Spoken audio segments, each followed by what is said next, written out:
নমস্কার সবাইকে। আমি আজকে ম্যাগির একটা রেসিপি দেখাতে চলেছি।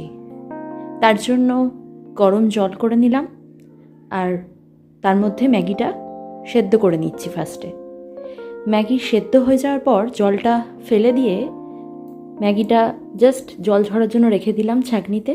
আর এদিকে ততক্ষণে আমি তেল গরম করে তার মধ্যে আলু, পেঁয়াজ আর লঙ্কা কুচি একসাথে ভেজে নিচ্ছি।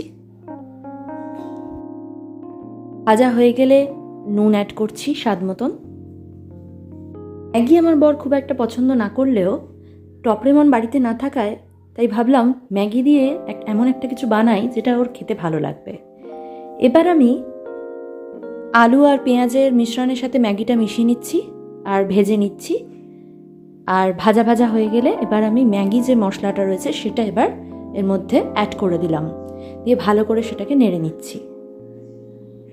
ব্যাস রেডি আমাদের ভাজা ম্যাগি। ওপর থেকে লেবু ছড়িয়ে নিলাম আর সাজানোর জন্য একটা ধনেপাতা বসিয়ে দিলাম। ব্যাস রেডি আমাদের।